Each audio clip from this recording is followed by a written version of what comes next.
What's up, everyone? It's your boy Shaft, aka That Mill Guy, coming at you with a video brought on through a discussion that started up earlier this week in the Mill Discord. Of course, link down below if you wanted anything and everything to do with modern Mill in general, guides, conversation, whatever it is, you got to join the Discord for this.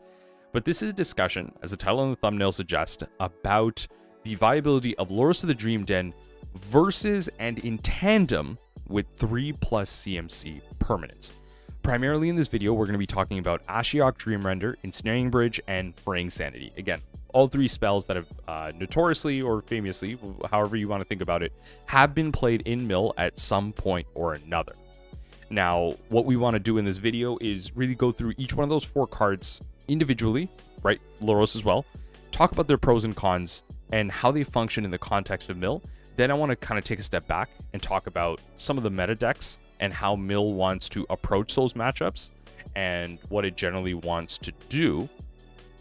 And then after that, I want to kind of combine both of those concepts to come to an ultimate conclusion as to, again, what I believe is the most correct answer. There's no real objective way to do this, I think, anyway, right? I'm a content creator trying to provide some facts and really come to my own conclusion here. So before we get into it, I should mention that this video really is from the perspective of a spikier individual. If you are more of a casual player who's looking to just play the leagues and play at your LGS and just do what you need to do, ultimately this discussion, I'm going to be honest, this discussion means nothing to you. Just because I think a large misconception that people have is that just because there's a ton of builds of Mill out there doesn't mean that they're all actually completely competitively viable, because what I consider competitively viable is the single best strategy.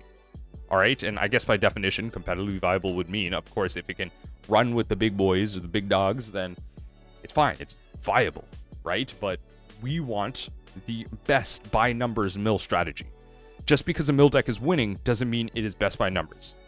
Unfortunately, with this archetype, not a lot of people are playing this deck and aren't able to run it through the numbers. We don't have an optimal Mill list. We have an optimal control list. We have an optimal Tron list. We have an optimal Jun list. We don't have that for Mill because there aren't enough people playing the archetype, plain and simple, which is why so many people are succeeding with so many different deck lists. So I'm going to try and take a numbers approach, conceptually, how the meta is shaping, to come to a conclusion. So again, if you're a casual player looking for a normal Mill deck list, this conversation means nothing to you. I'm talking numbers, and I'm talking about edging out those percentages to get you some higher wins. First and foremost, let's switch it up. Lurrus of the Dream Den. So, of course, very famously, shaking apart all of Magic to its very core, now requiring you to pay 3 mana to bring it into your hand, unlike previously, and making sure that your deck requires a converted mana cost of 2 or less for the permanents, and then you can cast those permanents from your graveyard. Now, it's kind of funny to see that the Oracle text of the card doesn't actually contain this text over here. But anyway, great in Mill, but not a cornerstone. The reason that Mill players are playing it is because it is just simple value. It is a very small setback or a very small restriction for extremely high upside. And I really do mean extremely high upside. The more you play with this card, the more you realize that this card ultimately becomes an endgame function. A lot of people will argue, okay, by the time I'm trying to cast it, I never get anything anyway. Okay, well, you were going to lose with any other card anyway. If you were going to lose by putting Lurrus into your hand, you were going to lose regardless, I would argue. You would need to draw the exact specific card in the exact specific scenario for you to be able to answer any type of situation you're talking about. So that's really not that great of an argument. Lurrus of the Dream Den provides, again, an endgame value. At worst, it is 7 mana to cast a 3/2 and a Hedron Crab. That's the way I like to see it. Again, or 7 mana to cast a Hedron Crab and a Soul Guide Lantern for, again, exiling your opponent's graveyard or just getting a redraw. Now, it's a 3/2. It's got lifelink. It's got value in the burn matchup. It's got white. So especially for you Esper players, it has value in that aspect as well, because you don't really need primary black in that matchup, in that deck list, to get something like this out. And obviously the small things, it doesn't really block well. It's a 3/2, whatever. You're not really blocking with this. The value is there. And again, the TLDR is a restriction, is much less than the upside of providing a late game boost. It's a card in your hand. It just costs 6 mana. That's all it is. You just have access to the 6 mana graveyard recursion. Next up, Ashiok Dream Render. 3 mana. Look, before I even talk about the card here, definitely one of my favorite personal planeswalkers of all time. I have some pretty sweet copies of foils of these. I'm a big fan. Stopping your opponents from searching their library, very important in the multicolored matchups, and especially in a lot of combo strategies, and kind of thinking about decks like Amulet Titan that do like to look through the library. Heck, even decks that like to fetch a lot. Like I said, the multicolored matchups gonna be great there. Exiling, providing graveyard hate over a repeated source, which is just kind of that step up from Soul Guide Lantern. It provides mill, right? So the Oracle text is target player mills 4, so that can matter if you're, in some other format, if you're playing something like Brewback, or especially with in conjunction with something like Fraying Sanity, which we're going to talk about. Something like that will matter. Notably, of course, this doesn't get around the extra turn shuffle spell that's escaping my mind, but it's fine. Soul Guide doesn't get around that either. Again, very powerful. The downside of this is obviously it comes down on 3. The big graveyard hate spell of mill right now is Soul Guide Lantern. That comes down on 1. This comes down on 3. Again, providing that static ability and the continuous exile effect, whereas that comes down a lot earlier. So really depends on what you want to shut out here. This, of course, will not be beating right now. It does not beat something like a Murktide Regent, but once it comes down, it'll beat it then. Next up is Fraying Sanity. 3 mana. We all know what's going on here. And it's not doubling mill like Brewback. It's just doubling the amount of cards entering that player's graveyard. So, again, something like a Dragon's Rage Channeler, if they were to surveil things away, then it does count that. It does count the fetches that go in. It does count the Mishra's Baubles that your opponent decides to put in, and kind of stuff like that. There's ways to play around it, but it does count stuff like that. Famously used to really turbo accelerate the mill strategy, and in a lot of ways it's nice because, again, it does count the spells milled that turn. So if you find yourself on a turn 3, you're just starting that turn 3, you got 2 crabs out, you have 2 lands on the battlefield, you play a land, and those crabs mill 3, you play the Fraying Sanity. At end step, it will recognize the cards milled that turn by that land, even though it wasn't on the battlefield. It will count those, and then it will double those. Pretty sweet in that aspect. So it doesn't really feel like, in a lot more cases, doesn't feel like a 3 mana do nothing, although that is a kind of floor for this card. Sometimes it will just come down on 3 and it won't do anything, but there's more cases in that sense where that's not the case for the card. Now again, an enchantment, a permanent type that's usually very difficult to interact with, very easy to cast, just 1 blue and 2 colorless, but again, 3 mana, can be a do nothing, unlike Ashiok that comes down immediately and can exile at least once, and if your opponent wants to interact with that, comes down and does that, prevents your opponent from searching. So again, the Fraying Sanity starts to lose some value here. Finally, the last card I want to talk about is Ensnaring Bridge. 3 mana, classic modern card. We've famously seen it in stuff like Lantern Control, coming out in mill. Creatures can't, with power greater than the number of cards in your hand, can't attack.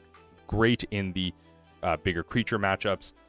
Especially in mill right now, there aren't that many matchups like that. When the meta was full of decks like humans or other tribal strategies, a card like this was great in our sideboards. Right now, the big creature matchup that you're thinking of is really just Eldrazi Tron. Even Elementals has a lot of interesting ways to get around a card like this. So, I'm not really a big fan of this card. But we're going to talk about it in depth after we take a quick look at the metagame. So the metagame itself is really something that has to be viewed through the lens of a sideboard that's available to us. And so this is a basic sideboard that I have guided right now in the mill Discord with 2 Engineer Explosives, the Aether Gust, Soul Guides, all this cool stuff with Lurrus in the sideboard. Now, we have to take this from the context of what we want to do and what we want to answer. So I got some notes. So first and foremost, I wrote down some things that we generally want to do against each strategy. So I've taken about 5 decks here. So against Hammer Time, we want removal, and we want a clock. So we need to be able to interact with their threats, but we also have to recognize that against Hammer Time, a lot of times they will just have more threats than we have removal for. A lot of their creatures are very low CMC. They have some protection. Some of the threats are in their lands. So we just have to understand that we have to be able to interact in the early turns, but we ultimately need a clock, right? That's how we need to beat them. We need to present ourselves. We can't just keep controlling the game. We don't have the capacity to do that. Is it tempo? We're thinking of Graveyard Hate. We want to be able to shut off the Dragon's Rage Channelers from being 3/3s, and we also want to shut off Murktide Regents. Pretty simple. Again, the Dragon's Rage Channeler, we're shutting off Delirium also for the red removal spells, so that it not only, of course, it can kill our Hedron Crabs, but shutting off the Delirium makes it so it can't kill our Ruin Crabs. Important there. Interaction. So I'm specifically not saying removal here because you do want to stay ahead on tempo, which we're going to get into. So the removal, we want to be able to kill their spells, but we also want interaction for stuff like Lightning Bolt, which can edge us out if we're low enough, and then also interaction for their own counter magic against us. Obviously, Spell Hate kind of goes along in tandem with this. They have Lightning Bolt, they have Spell Scourers, they have Expressive Iterations, which is actually a relatively powerful card that is worth countering if they are doing nothing that game, and that is the only spell they're casting. Pretty powerful to be able to stop that. It looks at the top three. Looks at the top 3 cards. Not bad. And then finally, tempo. So the way we want to beat this matchup is by having equal or lower CMC removal to their threats, and as well as better counterspell. So they have counterspell, blue. We want stuff like Mystical Dispute, Flusterstorm, stuff like that. Things that cost lower and giving us more mana economy in that sense. Next up is Crashing Footfalls, Combo Hate. Specifically for Mill, it's going to be Surgical Extraction. Maybe even for you Esper players, it might be something like Teferi Time Raveler. I just wanted to bring it up there, but again, Combo Hate, preventing them from going off and casting those key spells. Counter magic, specifically stuff like Mystical Dispute, Aether Gust, Test of Talents is a big one for getting rid of Crashing Footfalls specifically. And then finally, interaction for Endurance. Endurance is this deck's primary modality against a deck like Mill. So we want stuff like Lantern or Surgical, or just kind of Graveyard Hate in general. Just if they can't shuffle it, if they can't shuffle away their graveyard, if it's just in exile, plain and simple. Elementals, we want interaction. So again, removal and Aether Gust. This is a deck that we really want a lot of tempo for. We can't let them establish a board presence. If you allow them to establish key pieces and untap with stuff like Risen Reef or Omnath, you really need to kind of evaluate your priorities. Those are 2 very powerful spells, and a lot of their elementals are really powerful threats that you cannot allow to survive on the board. Board wipes are great for situations like that, for coming back, because a lot of times, especially with the Risen Reef out, they can just poop out a bunch of things. If they have an Omnath out with a fetch land, it's going to get out of control because they're going to have a lot of mana a lot of the time. So that's something to be aware of. And then finally, again, interaction for the Endurance. As you said, Lantern, Graveyard Hate, or Surgical, whatever it is. A lot going on with elementals. Finally, the last deck I want to talk about is just Burn. So interaction, but it's really divided. Burn tends to either draw a really creature-heavy draw, which is actually favored for Mill, which is, stuff like Crypt Incursion is actually pretty valuable, or counterspell-heavy, we're thinking Test of Talents and just straight-up Spell Pierces and stuff like that to deal with the burn-heavy draws. Life Gain, of course, counteracting the kind of 3 damage increments that they're dealing to us, and hey, whole lot of luck. It's not a favored matchup. The reason I wanted to go through each individual one of these decks is as of the recording of this video, these are the top 5 decks in the modern metagame right now. These are the decks that you have to be most prepared for in the modern metagame. And really what I wanted to highlight here is in which one of these strategies does Ashiok, Fraying, Sanity, or Ensnaring Verge provide you more value than something that you can play under Lurrus? That's the key. There are spells that you can play under Lurrus that provide similar pieces of value, and there's just cards that don't. So let's take a look at it. Something like Ashiok Dreamrender. Not relevant against Hammer Time. Not at all. Is it tempo? Technically relevant, because we're stopping them from searching. Okay. We're hitting them with Graveyard Hate. Okay, but it doesn't interact. It doesn't remove. It's not Spell Hate, and this is far from tempo. Far from tempo. This is one of our more expensive spells. You could argue that, okay, Fractured Sanity is a high CMC spell, but a lot of times that is more so a finisher, and it can cycle away just for 4 to find your removal spells. This can't do that. This will stay in your hand. It is 3 CMC, and again, it does not beat Murktide Regent. Crashing Footfalls. Combo hate. Not really, not this combo. Counter magic, no. Interaction for endurance, yes. So again, 1 out of 3. Elementals, 1 out of 3. Yes, they're a 5-color deck, but they do not search that much. There is one piece of searching in their graveyard, and sometimes there is some graveyard recursion. I don't really want to bring that up just because some builds of elementals don't do that. Some do. There is graveyard interaction, but you will not be able to beat them on that because ultimately this card is not a board wipe. It does not tempo because it allows them to hit the board. It is 3MC CMC. It is not doing anything before that. It's not interaction. Burn. Absolutely nothing here.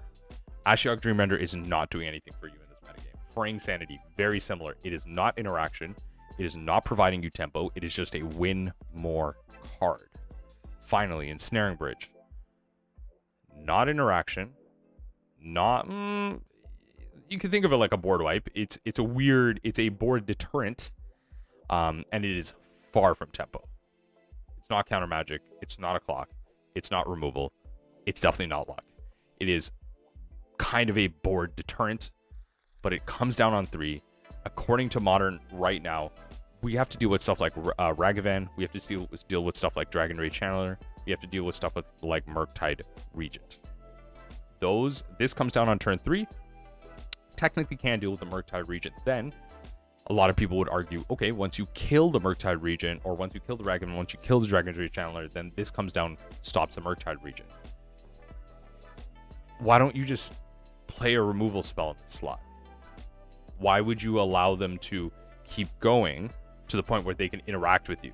Artifacts are a relatively common style of permanent to be interacted with, right? Especially against something like elementals, where they do have evoke elementals. This isn't really a solution. And again, especially against elementals, they do have cards that deal direct damage to you. So, and you have to keep your hand low. So obviously, once you play something like this, you're saying, okay, I'm going to be casting a lot of spells. The problem with this is the average CMC of a mill deck is now very high. There are a lot of 3 CMC spells in the deck, like Fractured Sanity, like, Tasha's Hideous Laughter, many other spells. How are you getting those out of your hand? How are you keeping your general hand value low? I don't know how. Lurrus of the Dream Den forces your deck, permanent-wise, to be a lot lower, which means your spells can be higher, but generally, to work with lower value permanents, stuff like Soul Guide Lantern and stuff like Hedron Crab, we are naturally forced to play lower value spells and higher impact spells. Again, better counter magic and good value mill spells to work with something like Lurrus. We obviously want to be multi-spelling a lot of the time. That's where a lot of Mill's value comes from. It's a mid-range strategy, and you gain value from multi-spelling, aka 2 for 3ing your opponent, 2 for 4ing your opponent, 1 for 2ing, whatever it is. Or sorry, the other way around, sorry. 4 for 2ing and all that stuff. Sorry, I didn't say that the right way. That is ultimately where you get your value out of Lurrus of the Dream Den. So I believe Lurrus of the Dream Den provides more value to you as a late game engine to an already powerful mill deck. Because against many of these strategies, we are already playing the Soul Guide Lantern, we are playing the Fatal Pushes, we are playing the Drown in the Locks, some decks are even playing Counterspell. All of that's there. Against Hammer Time, the clock is Tasha's Hideous Laughter. You don't need anything, just play Fatal Push and play Tasha's. Why are you playing Ensnaring Bridge against a deck like this? Against this, Soul Guide, Test of Talents, I don't know, Flusterstorm, Fatal Push, Crashing Footfalls, Test of Talents, Mystical Dispute, Soul Guide Lantern, Test of Talents. You could play Damnation in this slot, Tempo. All of this stuff already exists in the deck. Why would you turn off your late game engine just to play a card that does not provide you more value than something else that you can play with Lurrus active? And look, like I said at the top of the video, like I said, This is a spikier video. Just because a deck succeeds with Ensnaring Bridge in the main board, Ensnaring Bridge in the sideboard with Lurrus, doesn't mean it's completely correct. You can play it.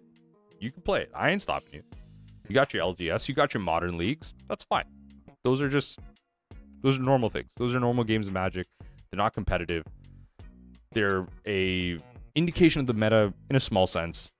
But if you want to talk about winning with numbers, if you want to talk about the most optimal way to play, I don't believe that you're actually doing yourself a service by shutting off the late game for something of almost no value against the top 5 decks of the meta right now.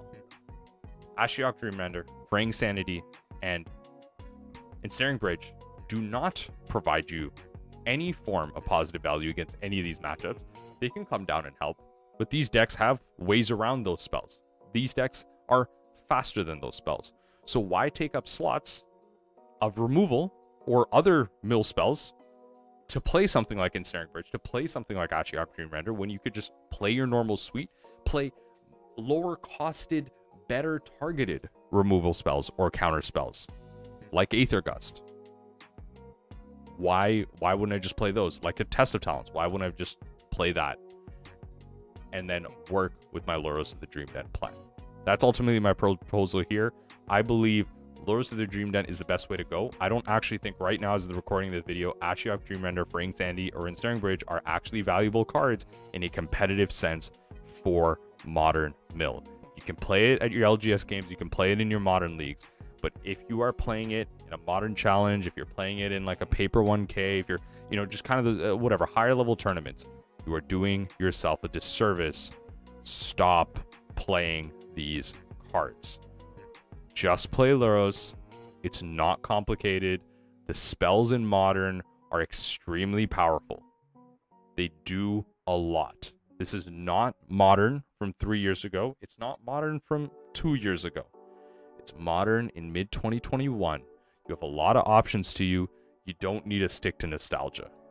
Just move along and do what the kids are doing. Because that boomer logic isn't going to take you anywhere. Remember, folks, even the impossible is possible.